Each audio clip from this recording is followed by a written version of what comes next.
Hi, everyone. Thank you so much for joining us today. My name is Charlena, and I'm going to share with you how to launch your wedding rental empire with the top 5 must do strategies.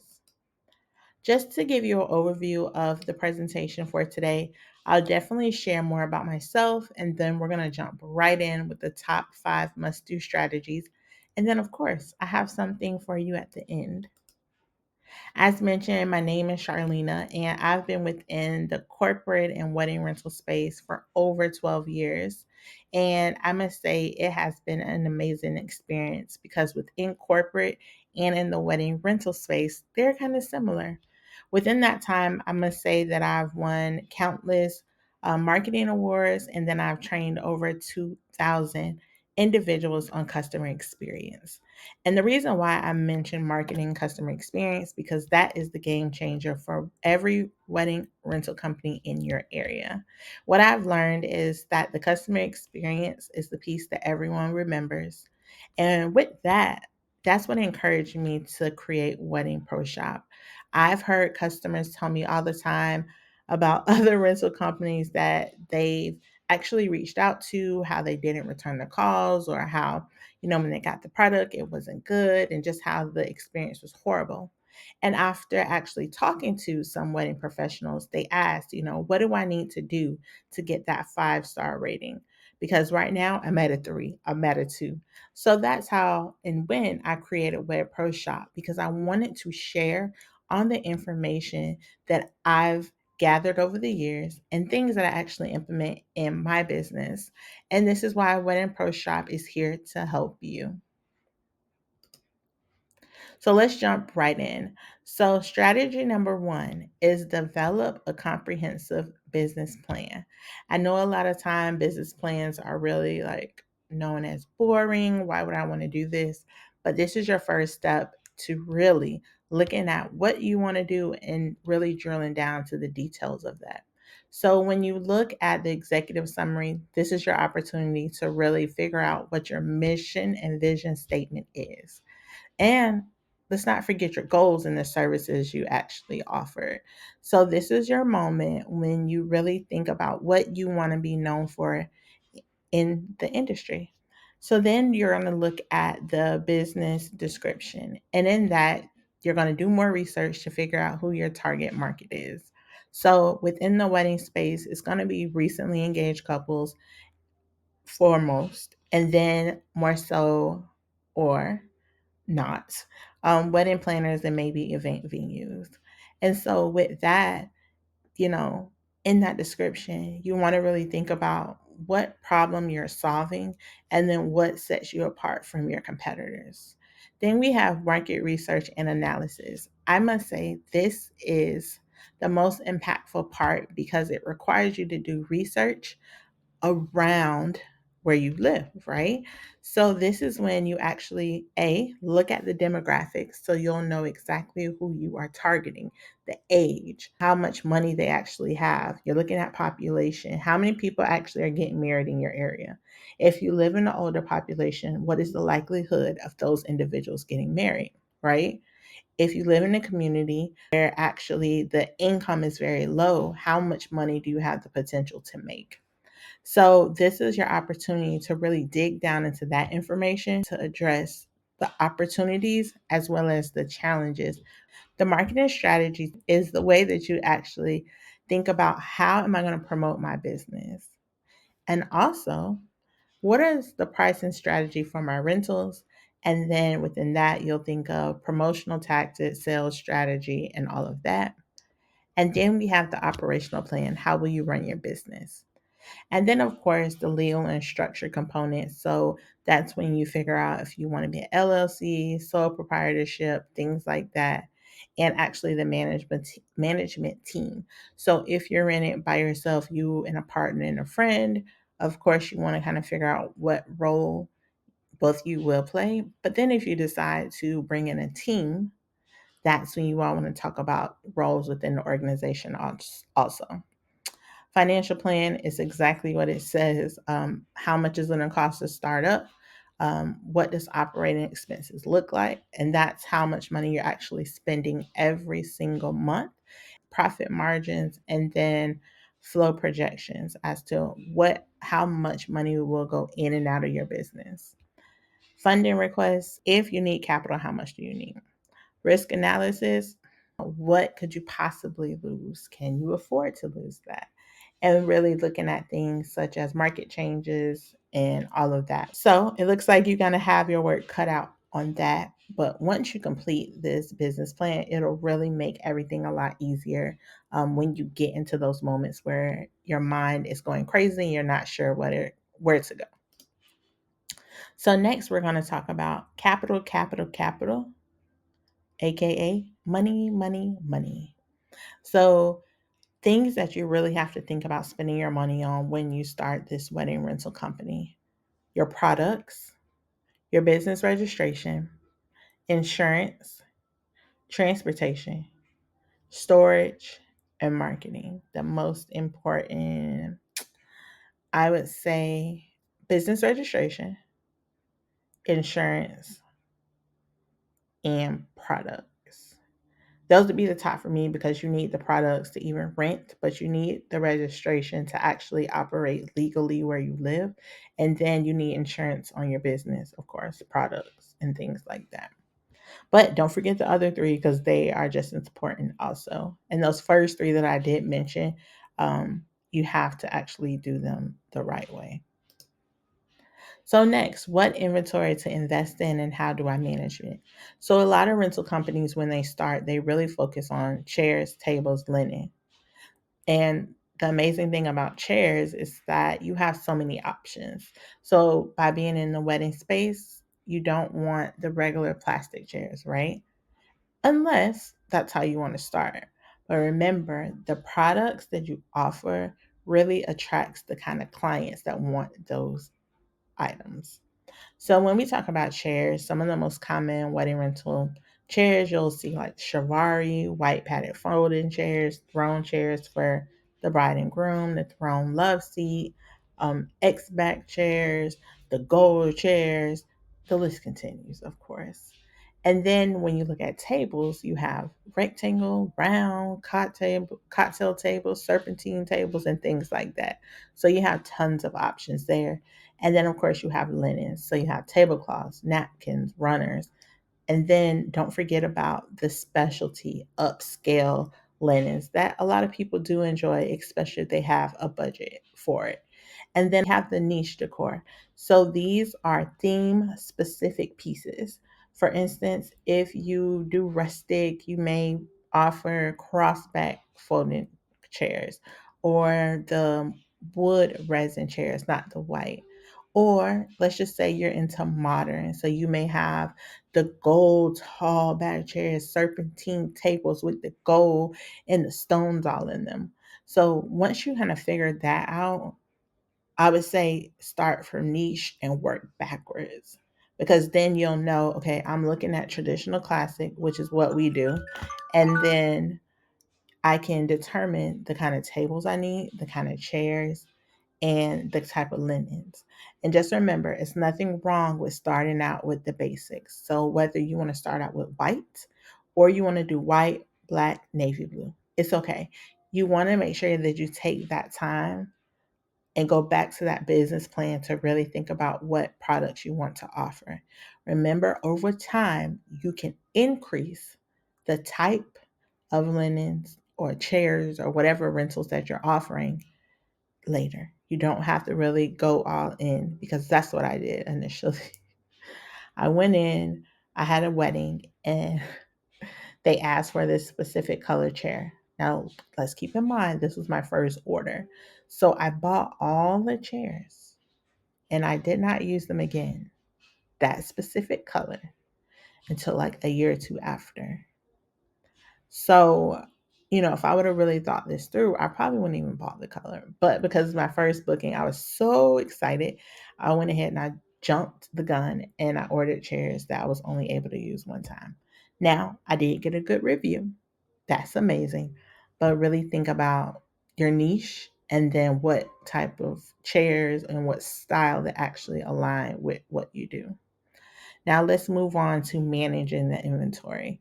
So you have the chairs. Now, what do you do in the event that they get scratched, that they actually are damaged? And what do you do if you have to get rid of the inventory?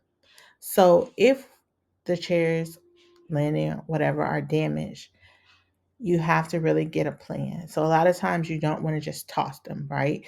You want to see what you can do to save them. So for chairs, for instance, you may want to look at what are my color options to repair. So for instance, if you have gold chivalry, maybe you can jump in and use a spray paint. But the catch 22 is you have to make sure that you find the spray paint that actually matches your chair, or you'll end up repainting all your chairs so they align. Now, I must be very transparent. I've seen companies where they just get the color a random gold and they just spray each one individually. And then when they set them out, you could tell which ones have been painted and which ones have not. So I would suggest in finding the paint that closely matches the chairs that you have now. If it doesn't, there are some places you can go and they can create the custom color, or sometimes you can go back to the company that actually sent you the chairs and ask them the color. As for linens, of course, there are certain products that you can use to get out red sauce, maybe red wine and things like that. But I feel like with the linens, more than likely that'll be something that you end up tossing.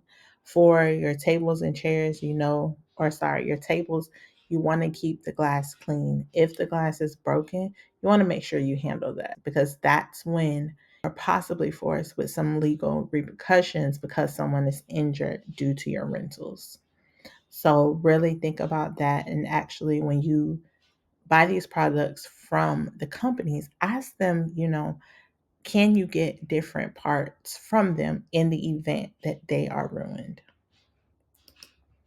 So, as mentioned previously, literally right before when I was talking about the serpentine table and how not repairing it can actually cost you more on the legal side, let's just talk about these things. So, insurance, you'll need business insurance, and typically it's your state level and then your county. I'm in Florida, so that's what it typically is. But find out when you call your state or county business office to see, what's needed as a business owner. And then on top of that, you'll need your license. Now, that same legal department or business development department can actually tell you what license you actually need. And then the most important of them all are the contracts. As much as you just want to send the chairs out with your customer, I would really, really, really, really suggest that you actually work on a contract. Contracts actually cover the customer, but more importantly, they cover you. I remember when I started out, I did not take the time to find an attorney to create a contract. And when I ended up getting the real contract from the attorney, there were so many things that I missed. So if you want to actually invest in something legally, invest in contracts. Because when I saw the legal from an attorney contract, there were things on there that I didn't even consider, like a war or something, like you can't get your money back in the event that there is a major catastrophe, can't get your money back, of course. And in that contract, also, we included fees if the product is broken. We included our delivery and pickup times. We included the schedule for final payment deposits and all of those things, just so you are being very transparent. And this is a part of customer experience that is so important. So let's go ahead and talk about the effective marketing of your wedding rental business. So you just started, and of course, and a lot of times you don't really have the income to go all out and say, okay, I want to spend X amount of money on digital ads. That's fine, because there are things that you can do with the free tools for the most part that you can actually use to promote your business. So let's start at the top, because you have to have a website. Just plain and simple. There's no way around that. So go ahead and build your website. And then on the back end, make sure that you are including your SEO. ChatGPT and all the other major AI platforms, they'll help you with that. And then, like I said, if you have the income, look at different wedding platforms. So, Wedding Wire, Zola, The Knot, and there are plenty of other ones. But I want to be very transparent. With a lot of these platforms, you're going to pay. If you're paying $100 a month, of course, you're in a contract. So you're end up paying $1,200 a year. Now, for this platform only, if you did not earn $1,200, it was actually a loss. Now, in a lot of cases, I always say, give yourself time, but really think about that. Personally, I wouldn't do it straight out the gate. Wait until you get momentum. Wait until you get those Google reviews like you want to, and wait until you have everything in place. So when people they do visit your page on the platforms, kind of know what they're getting themselves into, and you could get more bookings because of that. Use social media, please. It's a free platform and everyone's on it. So we have Instagram, Facebook, TikTok, and who knows, Snapchat, Twitch, YouTube, everything. And on all those platforms, you can post. So, of course, with Instagram, you have your Instagram and Facebook stories, and then you have your pages where you can post your product on there or share testimonials and things like that. So, since it's a free service, do not overlook that. Then let's talk about hosting and partnerships. So, I know a lot of people, especially here, they have events. So whether it's like your local chamber of commerce or colleges or high schools and things like that, those are your opportunities to really connect with those schools and really showcase what you have. So let's just say we had high school here and they were celebrating one of the staff's retirement party. So if I'm available and I want to do it, just remember you don't have to do anything you don't want to do. If you're available and you want to do it, then you go ahead and you say, hey, I don't mind creating a partnership between you and I. And you provide the throne chair. Now, in turn, like I said, it's a partnership. So you want to make sure that you are able to work together. And with that, you say, hey, I'm going to do this for you. And in turn, they give you something back. So whether that means that they pay you to do their prom or an event or some type of celebration, those are the kind of partnerships that you want to create because in the long run, it's really going to make a difference. And lastly, my favorite is email marketing. Yes, with email marketing, you get to um, create this audience, right, of people who are interested in the information you provide or your products. So with that, you get to send out e-newsletters. So that can be monthly or bi-weekly. And then you can actually send something out maybe weekly. So for us, we do monthly e-newsletters and then we do YouTube videos every week. So the YouTube videos are educational, but we always stay top of mind. So figure out some type of schedule like that. And as always, whatever you decide, be consistent. Consistency is everything in the business, period. But when you look at email marketing, that's when you want to be consistent also. And once again, make it easy. Make it easy, make it easy. And remember this, back to the business plan. You know what your business, what you want to promote. You know your mission and vision. So that should help you create a 12-month marketing plan where you know exactly what you're going to promote throughout the year or what education you're going to provide. Lastly, I gave you one extra. The bonus baby is continue building relationships with wedding planners and vendors, right? So maybe it's a florist. Literally can be anyone. Someone does makeup. We got a referral the other day, and they were like, "Oh, such and such sent me your information, and we want to work with you." Beautiful. So I would say network, network, network, network, but make sure that people know who you are and what you do, and just ask them to send you a referral. Another thing that I love so much are style shoots. Style shoots are amazing because once again, you get the opportunity to network, but then you also get pictures. And in turn, you can use those pictures for your social media and you can use those picture on your promo items. So any type of printed pieces, digital pieces, anything to promote your business, you can use these items. Like I said, you can't it's like the best of both worlds. You get pictures and you get to meet other vendors. Beautiful. And you get to showcase your product. Come on. Another thing that I truly value are incentives. So once again, when you have those wedding planners and wedding vendors, once you guys build a relationship, then you can say, hey, every time you refer me and your clients book with me, I'll give you 10% off or whatever you want to give. So then that's definitely an incentive for that vendor, whether it's a wedding planner, venue, whatever the case may be. That's like, oh, my customer will book with me because they know that they're going to get a kickback technically or save money because they book with my preferred vendor. So really think about that. Honestly, if you give them 10% off and you're making $1,000, like, is it really that big a deal?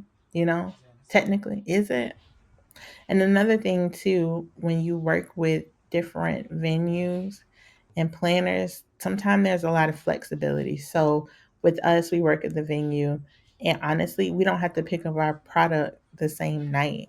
So that allows us on the front end to book more business that day because we don't have to pick up that product until the following day. So really look at the value in all of that and then determine what works best. And then last but not least, email and go. So when I say that, I literally mean send an email to your favorite vendors, venues, introduce yourself, and then ask them if you all can meet up and just schedule time to chat. So literally email and go. And that's such an amazing way for you and that vendor to really get one-on-one time to learn about each other and then figure out how that relationship works before you both. Whew. All right. So I know I gave you a lot of information. Thank you so much for joining me today. And let's make sure that we stay connected. We have this community, it's the Wedding Rental Circle. And in that space, we learn, we connect, and we grow together. And then, of course, I'll definitely provide the tips and tricks. And then we'll have closed webinars for this community specifically. All you have to do to join is go to wedproshop.com/WRC. Now, if there's anything that you have questions on today, or maybe it's something that you didn't understand, or you just want me to dive a little deeper, feel free to send me a message. And it's Charlena at wedproshop.com. And it's CHARLENA at WEDPROSHOP.com. Thank you guys so much for joining me today. And like I said, if you have any questions, please do not hesitate to contact me.